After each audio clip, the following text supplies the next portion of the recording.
This is Across the Aisle, a podcast on bipartisanship by the National Conference of State Legislatures.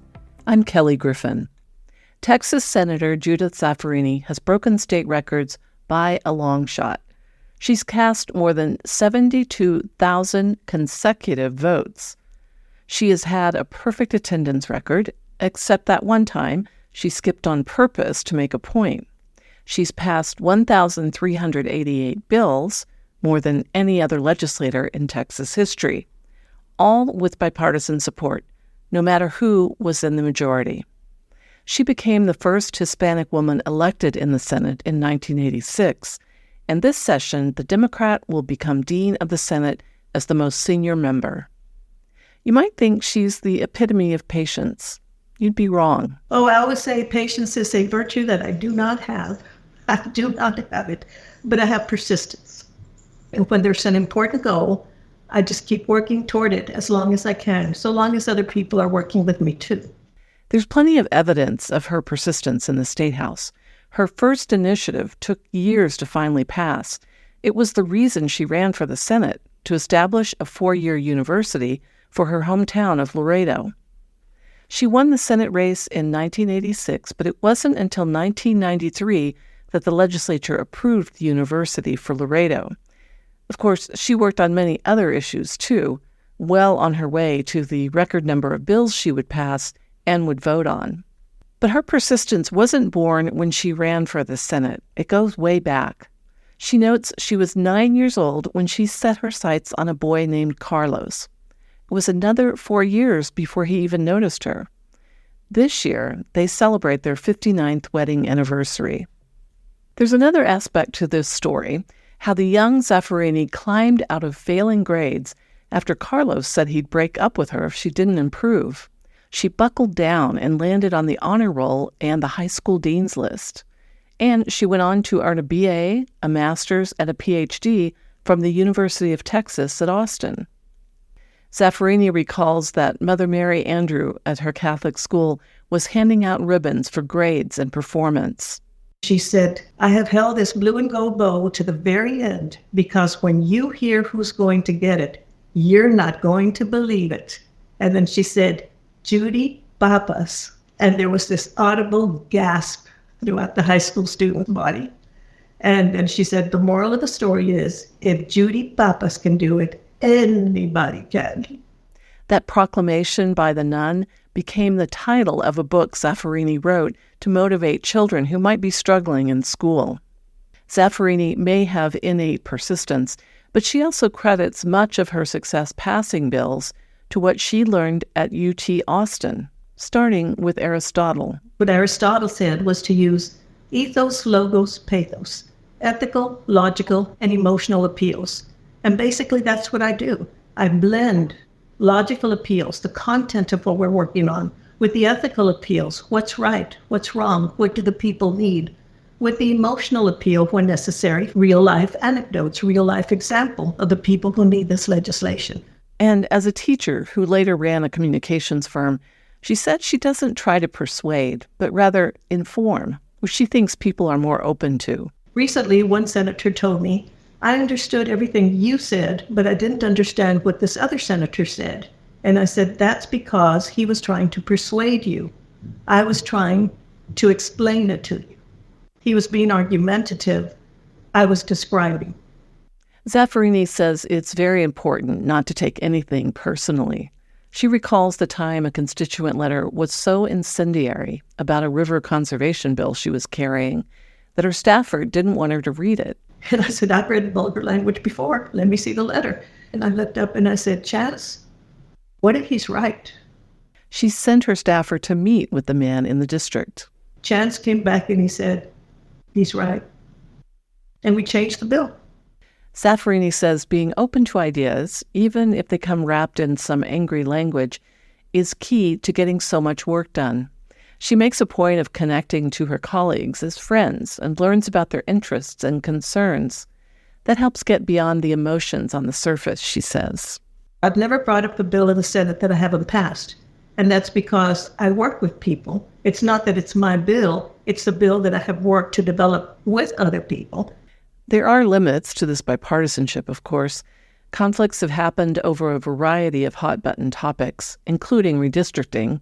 That was the issue that ruined her perfect attendance record when she joined other Democrats in breaking quorum. Zaffirini admits some issues are intractable, but in the Texas Senate, she says members still manage to work together on most bills before them. We always have to remember, we disagree about so many issues, and we differ so much. We try to work together and work out our differences. And that is critical to success, and it's critical for the people that we represent. Republican colleagues were eager to talk about their respect for Senator Zaffirini. Republican Senator Donna Campbell heard from Zaffirini before they ever met. I won my election in 2012, and she called to congratulate me. So a different party and somebody she didn't know, she still welcomed me over the phone after I won. They became fast friends and have lined up on legislation frequently. Campbell remembers a few times when she thought her vote was no until Zaffirini made her case. I clearly remember she was working on banning texting while driving. And I was just not for that. I wasn't for the government getting in, telling me what I can and can't do with regard to texting. So I had said no. We ended up talking for about an hour over the phone as I was driving, but it was hands-free. And by the end of the conversation, I said okay, because I felt that she was right. Even their disagreements are pretty agreeable. She'll chuckle and say, no, can't do that. And I'll look at her on one and she'll say, can you be with me on this one? I'll say, not on this one, but check with me again. So it's just very cordial and still in such a very friendly manner. There's not been any no that either one of us has said that has caused any animosity or hurt feelings. Republican Senator Paul Bettencourt works with Zaffirini on bills, including his recent major property tax reform measure. Her nickname is Z, alternatively Lady Z, etc. And she would literally put out a book of Senate rules and procedural motions that was really mandatory reading for all the Texas state senators when they first come to the Texas Senate to read. So I got to know her very early on in my Senate career. He's in awe of her long, unbroken run of votes, which he says is statistically almost impossible to achieve by mere mortals. And no, they don't always find common ground, but she knows how to disagree gracefully, he says. When she can't support your bills, she'll take the time to write a nice little note and say, I'm voting no on SB whatever. So, hard to get mad at somebody who writes a nice note and says, hey, I'm not voting for your bill. It's not like Zaffirini is always on an even keel. She's passionate about her priority issues. Those include health and human services for vulnerable populations and veterans care.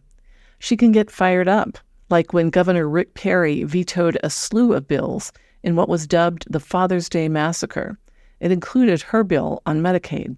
She was so angry, she told her colleagues she needed time to cool off before addressing it in a press conference. But camaraderie always prevails with Zaffirini. She says now, as dean of the Senate, she hopes to foster that with new senators coming in to ensure bipartisanship stays strong. New senators like Morgan LaMantia, elected last year. She was 2 years old when Zaffirini first got elected. She remembers when her older sister was in 8th grade and got to shadow the senator at work. That inspired LaMantia to focus on a career in public service. She says she was actually shocked to win her first election and become a senator alongside Zaffirini.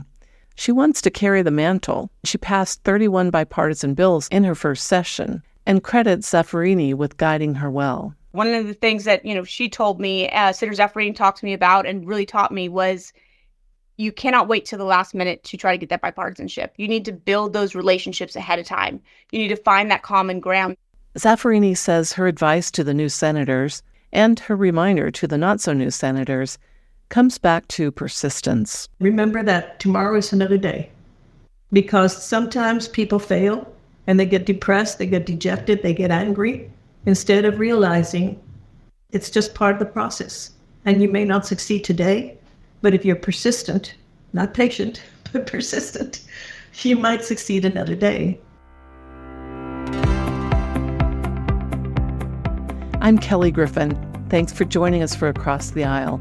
And check out Our American States. That's NCSL's podcast examining all the big issues facing state legislatures.